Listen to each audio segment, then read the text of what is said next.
As a mother, it's always natural for us to think that we are not doing a great job, but we are. The need for us to want to improve and be a better mom is sure the way forward. Welcome to today's episode of Because I Can. Today I'm here to share my thoughts. As always, on this channel we talk about everyday life issues, and today I am here to share with you 3 ways for you to be a better mom. I'm not talking from a place of perfection. I'm talking from a place where I am still learning. A place where I saw the need for me to improve, and I've seen the result and have decided to come and share it with you. My number 1 point will be, as a mother, you have to get yourself to a place where you are happy with who you truly are. You are happy with who you see in the mirror when you look at yourself in the mirror. What I'm trying to talk about is you have to be mentally, physically, psychologically, emotionally stable. You have to love yourself enough to be able to give. You can't give what you do not have. Some women, we are full of anger, bitterness, unfulfillment. A lot of things is going on with so many women in the world. But I'm here to tell you that for you to be a better mom, or to be good at what you do as a mom, you as a person, you as a mom, you must get yourself to that place where you will say, wow, I love the woman that I have become. So you have to really work on yourself. Is it anger issue? Is it past hurts? Is it trauma that you're dealing with? Whatever it is, try. Take your time to heal properly. Let go of things that you have no control over. This is a family that God has put in your hands, and we are going to be accountable for every child that God has given to us. So heal properly. Do whatever it takes to get yourself to that place where you will say, wow, I have become that woman that I've always wanted to be. So take care of yourself. Do whatever it takes to have a sound mind and a sound body. My number 2 ways for you to be a better mom. In the journey of motherhood, do not compare yourself with no mother out there, because most times we compare our words with the best of every other mother out there. Do not compare yourself. Every mother is a unique mother. We are doing our best.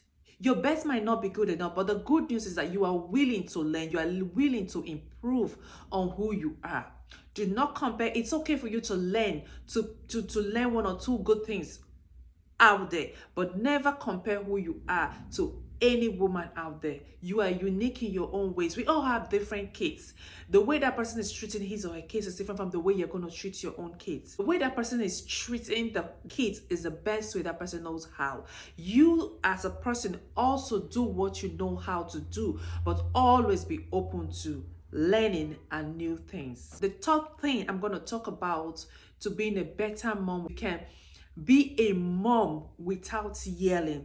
This very point is one of the reasons why I actually came up to make this video. Okay, there was one day I asked my kids on Sunday morning to go and prepare whatever they're going to use for school tomorrow, which is going to be Monday. I told them several times, and on Monday morning, I still found them trying to pull up their drawers and trying to search 1 or 2 things. And I'm thinking, I thought I gave out the orders to go and put out the things that you need for Monday, or what you need for school tomorrow. Why are you guys still struggling? The time we're supposed to save, we have ended up wasting it this morning because you didn't pick out the things. So I was yelling. My 3-year-old was still sleeping, and I think my yelling woke her up. In her voice, she was like, oh, mommy, no yelling, please. At that point, I felt more, I don't know what I felt. Was it that I was embarrassed? Or before now, I felt I had the right to yell because I have given an order and they have failed. But at a point when my 3-year-old woke up and said, oh, mommy, no yelling, please. At that point, I lost my right to yell. We can be a good mother. We can bring up our kids without yelling. First, ask yourself, why am I yelling? If you can answer that question, then we are headed somewhere. In my own opinion, in my own experience, whenever I yell from a place of frustration, I yell from a place of stress, and I yell from the place of anger. And those 3 things are not the qualities that any good mom should have or should possess while raising her kids. For you not to yell when it concerns your kids, first, you need to know what you have control over and what you do not have control over. Sometimes as a mom, we feel we are superheroes, that we have control over our kids. Things that we do not have control over, we think we do have control over. No, we do not have control over everything. Accept the things that you have control over and leave the things that you do not have control over. For instance, maybe you took out your time to go through the schoolwork with your kids, and that child goes out and still didn't do well in his or her exam and came back with a bad result. What you had control over, you did by helping the child out with the schoolwork. The second thing that you do not know is that you do not have control on how the ability of that child to understand what was taught to that child.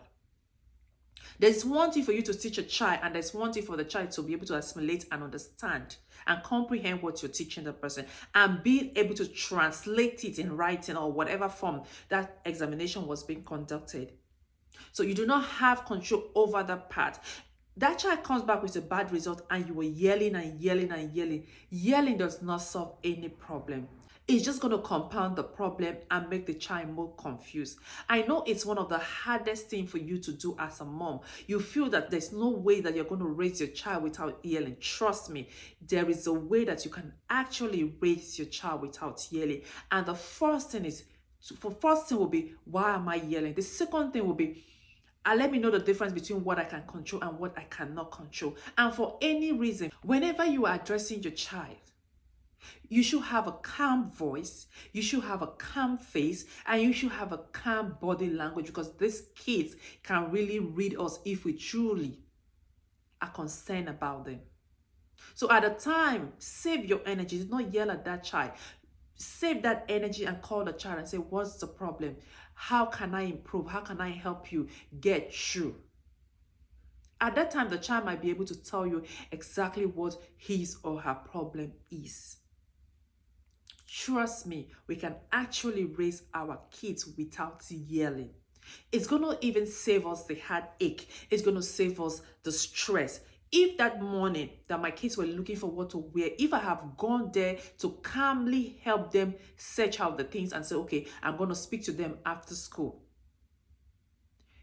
it will make my morning a better morning. But I started my day yelling at 6 or 6:30 in the morning. I was already yelling. It took a 3-year-old to bring me to my senses by saying, Mommy, no yelling, please.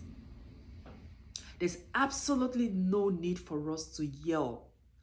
It's not one of the techniques for raising our kids. They are going to get on your nerves. They are going to make you angry. But tell yourself that because yelling comes from a place of stress, anger, and frustration, and I'm not a mom to inherit those 3 traits, so I am not going to yell no matter what. And with that, we need the grace of God to be able to be calm, to be able to be tolerant, to be able to be understanding. Just the spirit of calmness is what every mother should have.